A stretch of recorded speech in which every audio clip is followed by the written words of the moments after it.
संजीव नगर नाम के शहर में कपाड़िया नाम का एक आदमी एक ढाबा चलाता था। उसके पास करण रसोई के रूप में काम करता था।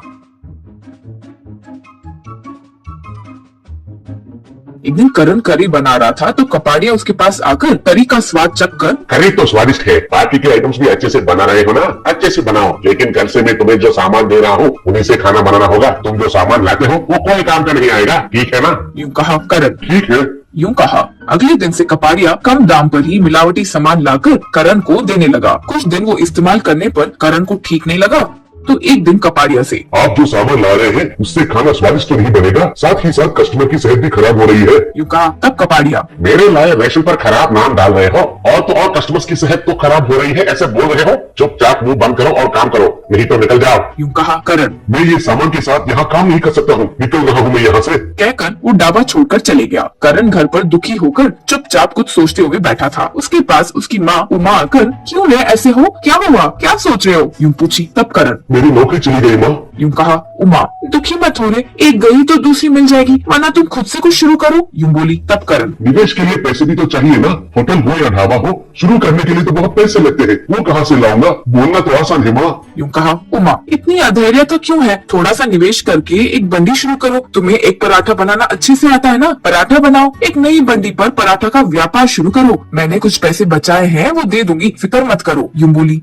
माँ की मदद से करण एक सेंटर पर बंडी पर ही पराठा बनाकर बेचना शुरू किया। वो जो एक पराठा बनाता था वो बहुत स्वादिष्ट होता था। एक पराठा के साथ एक करी भी कम दाम पर बेचता था। दाम कम और स्वाद अधिक होने से धीरे धीरे ज्यादा ग्राहक आने लगे, बहुत लोग आने लगे। करण के बंडी के पास रोज एक रिटायर्ड कर्नल आता था, एक पराठा खाता था, अच्छे से बात भी करता था। करण के एक पराठे के लिए कस्टमर्स बढ़ने लगे।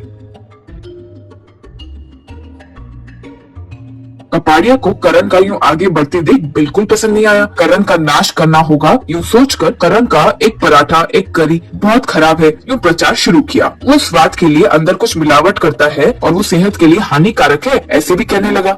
इससे करण का व्यापार पर असर हुआ।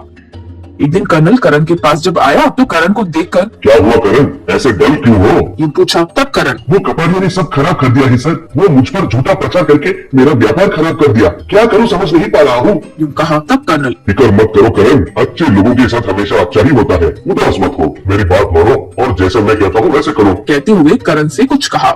फिर अगले दिन से करण अपने पराठे बंडी पर एक बोर्ड लगाया। उसके ऊपर लिखा था कि आप जो पराठा खा रहे हैं उसका स्वाद और क्वालिटी देखकर आपके हिसाब से ही पैसे डब्बे में डालिए, यूं लिखा था। तब से करण उसके पास एक पराठा एक करी मिलाकर खाने वाले लोगों से हो या पराठा खाने वाले लोगों से कभी पैसे नहीं लेता था। खाकर लोग उनके हिसाब से ही डब्बे में पैसे डालते थे। गरीब लोग बिना पैसे डाले खाकर चले जाते थे, तब भी करण उनसे कुछ नहीं कहता था। कुछ लोग तो पराठे के दाम से ज्यादा ही डालते थे। फिर से करण के एक पराठे के ग्राहक बढ़ गए।